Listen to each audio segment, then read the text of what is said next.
अरे, नमस्कार दोस्तों, नमस्कार साथियों। आज एक नया टॉपिक लेकर आते हैं। आज है मोहम्मद गोरी। किसके बारे में? मोहम्मद गोरी। मोहम्मद गोरी का जो समय काल है 1173 ईस्वी से 1206 ईस्वी तक। कब? 1206 ईस्वी तक। ठीक है। मोहम्मद गोरी। मोहम्मद गोरी कौन था? तो मोहम्मद गोरी जब महमूद गजनवी की 1030 ईस्वी में मृत्यु हो जाती है तो गजनी साम्राज्य कमजोर हो जाता है। उस कमजोरी का फायदा कौन उठाता है? ये क्योंकि गजनी ही के साम्राज्य के अंतर्गत गोरी गोर कबीले, जो छोटा सा क्षेत्र था गोर कबीले, इस गोर कबीले का मुखिया कौन होता है? मोहम्मद गोरी होता है। और इसने 1173 ईस्वी में 1173 ईस्वी में गजनी के साम्राज्य पर अधिकार कर लेता है। 1173 में, यानी मोहम्मद गोरी 1173 में गजनी के साम्राज्य पर, गजनी के गद्दी पर बैठ जाता है। ठीक है, 1173 ईस्वी में। उसके बाद जब गद्दी पर बैठता है तो उसे बड़ी समस्या आती है, जो उसके पूर्ववर्ती शासक महमूद गजनवी को आई थी, वही समस्या इसको भी आई। तो मोहम्मद गोरी के उद्देश्य क्या थे? पहला उद्देश्य है इस्लाम धर्म का प्रचार प्रसार करना। इस्लाम धर्म का प्रचार करना। ठीक है। दूसरा उद्देश्य है धन दौलत को लूटना। धन दौलत को लूटना। तीसरा उद्देश्य था मोहम्मद गोरी को भारत में सत्ता स्थापित करना। तीसरा, भारत में सत्ता स्थापित करना। ये तीन उद्देश्य थे मोहम्मद गोरी का। भारत पर आक्रमण करने के तीन उद्देश्य थे। इस्लाम धर्म का प्रचार प्रसार करना, दूसरा है धन दौलत को लूटना, और तीसरा है भारत में सत्ता स्थापित करना। ठीक, तीन उद्देश्य थे। उसके बाद मोहम्मद गोरी ने 1175 ईस्वी में 1175 ईस्वी में कहाँ आक्रमण किया था? तो 1175 ईस्वी में मुल्तान पर आक्रमण किया था। कहाँ? मुल्तान पर आक्रमण किया। 1175 में मोहम्मद गोरी ने कहाँ पर आक्रमण किया? तो मुल्तान पर आक्रमण किया।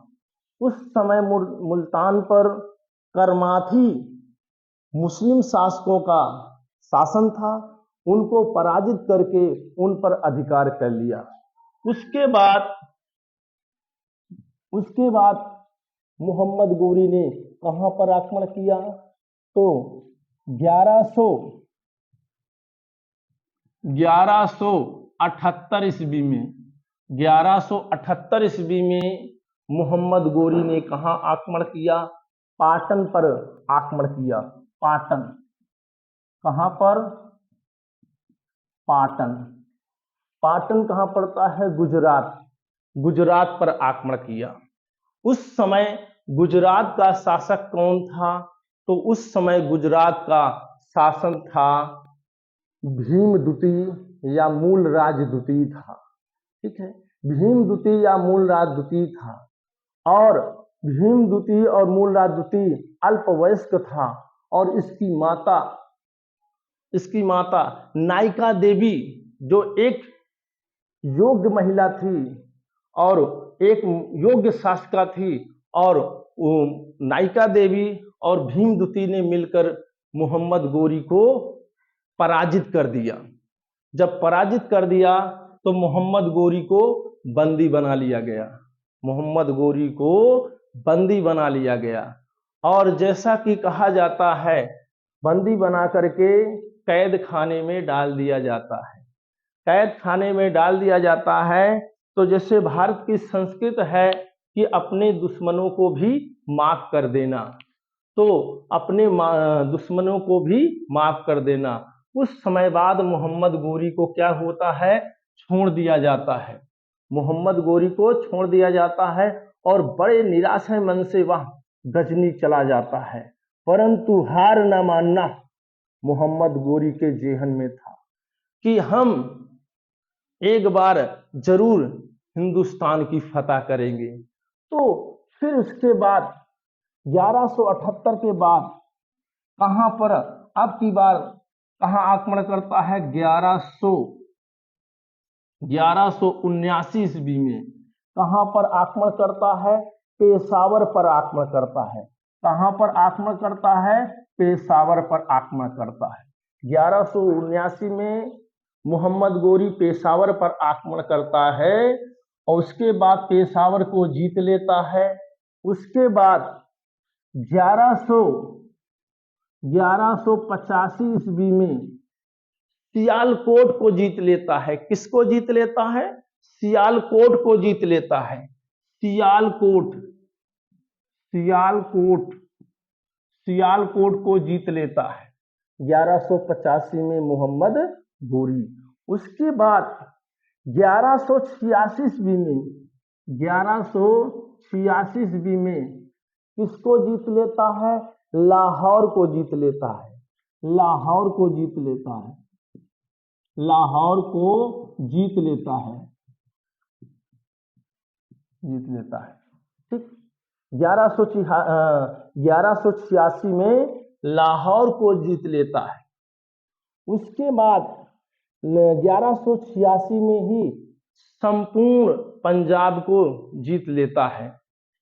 उसके बाद 1186 के बाद 1189 ईस्वी में 1189 ईस्वी में 1189 ईस्वी में किसको जीत लेता है, 1189 में मोहम्मद गोरी भटिंडा पर अधिकार कर लेता है, यानी भटिंडा के किले को जीत लेता है। किसको, भटिंडा भटिंडा भटिंडा के किले को जीत लेता है 1189 ईस्वी में। क्योंकि उस समय भटिंडा का दुर्ग दिल्ली अजमेर में शासन कर रहा पृथ्वीराज चौहान तृतीय का अधिकार क्षेत्र के अंतर्गत आता था। जब भटिंडा को जीत लेता है तो पृथ्वीराज चौहान आग बबूला हो जाता है, क्रोधित हो जाता है। तब दोनों मोहम्मद गोरी और पृथ्वीराज चौहान के बीच में कौन सा युद्ध होता है, तो तराइन का प्रथम युद्ध। कब, 1191 ईस्वी में 1191 ईस्वी में तराइन का प्रथम युद्ध। तराइन का प्रथम युद्ध। तराइन का प्रथम युद्ध दोनों सेनाओं के बीच भयानक युद्ध होता है। इसमें मोहम्मद गोरी की हार हो जाती है और पृथ्वीराज चौहान की जीत हो जाती है। मोहम्मद गोरी बड़े निराश मन से गजनी चला जाता है, परंतु वह हार नहीं मानता है और कहता, उसके जेहन में था कि मैं हिंदुस्तान को फतह करूंगा। कि अब की बार एक साल गया, अपने सैनिकों सेनापतियों को उत्साहित किया कि अब की बार दिल्ली पार। तो 1192 ईस्वी में तराइन का द्वितीय युद्ध होता है। तराइन का द्वितीय युद्ध। तराइन का द्वितीय युद्ध। तराइन का द्वितीय युद्ध होता है। इसमें इसमें मोहम्मद गोरी की जीत हो जाती है और पृथ्वीराज चौहान की हार हो जाती है। इस प्रकार से दिल्ली और अजमेर क्षेत्र किसके अधीन आ जाता है? तो मोहम्मद गोरी के अधीन आ जाता है। ठीक है। इस युद्ध में के हारने के बाद मोहम्मद गोरी को बंदी बना करके अफगानिस्तान यानी गजनी साम्राज्य ले जाया गया और दरबार में सभी सैनिक, सभी पदाधिकारी दरबार लगा और पृथ्वीराज चौहान को भी बुलाया गया। पृथ्वीराज चौहान के साथ उसका कवि चंद्रबरदाई भी उसके साथ गया था। तो वहां पर सेनापतियों ने ये बात कहा कि पृथ्वीराज चौहान शब्द भेदी बाण चलाता है। तो वहां पर लोग जो थे सब अचंभित थे कि पट्टी अगर आंख में बांध दिया जाए तो तीर कैसे चलाया जा सकता है। तो क्या है, पृथ्वीराज चौहान के आंख में पट्टी बांध दी जाती है और चंद्रबरदाई और दो लाइन दोहा के माध्यम से कहता है। क्या कहता है? आंख में पट्टी बन जाती है तो कहता है चंद्रबरदाई, 4 अंगुल 24 गज, 4 अंगुल 24 गज अंगुल अस्त प्रमाण, ता ऊपर सुल्तान बैठा ना चूको चौहान। और पृथ्वीराज चौहान तीर चला देते हैं और मोहम्मद गोरी के लग जाता है। ठीक। उसके बाद क्या होता है? पुनः, क्योंकि 1194 ईस्वी में पुनः मोहम्मद गोरी कहां पर आक्रमण करता है? 1194 ईस्वी में। 1194 ईस्वी में मोहम्मद गोरी कन्नौज पर आक्रमण किया। उस समय कन्नौज का शासक कौन था? जयचंद्र था। कौन था? जयचंद्र। जयचंद्र, चूंकि जयचंद्र कौन था? पृथ्वीराज चौहान का मामा था। क्यों तराइन के द्वितीय युद्ध में जयचंद्र ने पृथ्वीराज चौहान का साथ नहीं दिया था? क्योंकि उसकी मामा की लड़की होती है संयोगिता, जिसे पृथ्वीराज चौहान ने अपहरण करके और प्रेम विवाह कर लिया था। इससे जयचंद्र और पृथ्वीराज चौहान के रिश्ते नहीं बने थे। ठीक। उसके बाद 1194 में जयचंद्र पर आक्रमण किया जाता है और चंदावर के युद्ध में, कौन सा युद्ध है? चंदावर का युद्ध। चंदावर के युद्ध में मोहम्मद गोरी ने जयचंद्र को पराजित किया और उसकी हत्या कर दी जाती है। क्लियर है? आगे देखिए, फिर 1205 ईस्वी में, 1205 ईस्वी में मोहम्मद गोरी किसको पराजित करता है? खोखर जात के कबीलों को पराजित करता है 1205 ईस्वी में। कब पराजित करता है? 1205 ईस्वी में खोखर जात के कबीलों को पराजित करता है। उसके बाद 1206 ईस्वी में, कब? 1206 ईस्वी में जब मोहम्मद गोरी भारत से गजनी जा रहा था तो रास्ते में खोखर कबीलों ने सिंधु नदी के तट पर दमयक नामक स्थान पर, सिंधु नदी के तट पर दमयक नामक स्थान पर मोहम्मद गोरी की खोखरों ने हत्या कर दिया। मोहम्मद गोरी की हत्या कर दिया। उसके बाद मोहम्मद गोरी के अंतिम समय तक संपूर्ण उत्तरी भारत मोहम्मद गोरी के अधीन हो चुका था।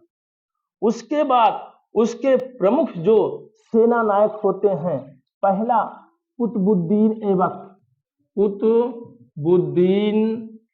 ऐबक, पहला सेना नायक दूसरा सेना नायक था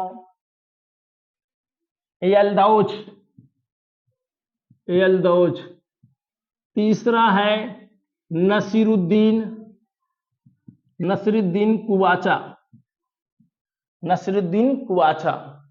और चौथा है बख्तियार खिलजी। चौथा कौन है? बख्तियार, बख्तियार खिलजी। ये प्रमुख सेना नायक थे मोहम्मद गोरी के।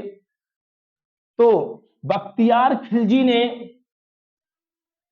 बंगाल और बिहार का अभियान किया, और बिहार में बख्तियार खिलजी ने क्या किया कि नालंदा और विक्रमशिला विश्वविद्यालय को भयानक लूटपाट किया और दोनों विश्वविद्यालयों को नष्ट कर दिया।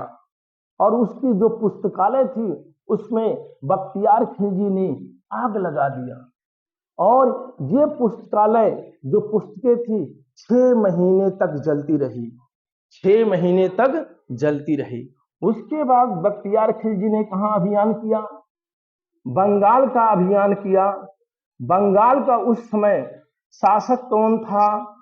तो सेन वंश का अंतिम शासक था लक्ष्मण सेन को पराजित करके संपूर्ण बंगाल को अपने अधीन किया, और बंगाल की लूटपाट किसने किया? बख्तियार खिलजी ने किया। ठीक है। उसके बाद देखिए जो मोहम्मद गोरी है, मोहम्मद गोरी ने एक सिक्का भी चलवाया था, और उस सिक्के के एक तरफ उसने कलमा खुदवाया था और दूसरे तरफ देवी लक्ष्मी की आकृति बनवाई थी। तो देवी लक्ष्मी की आकृति युक्त और कलमा युक्त सिक्का किसने चलवाया? तो मोहम्मद गोरी ने चलवाया था। ठीक, ठीक है। आगे देखिए, तो उसके बाद मोहम्मद गोरी जो होता है 1206 में इसकी मृत्यु हो जाती है। तो इस प्रकार से मोहम्मद गोरी का ये चैप्टर समाप्त होता है। जय हिंद, जय भारत। MSK Study 21 चैनल को सब्सक्राइब करें, लाइक करें और शेयर करें। जय हिंद, जय भारत।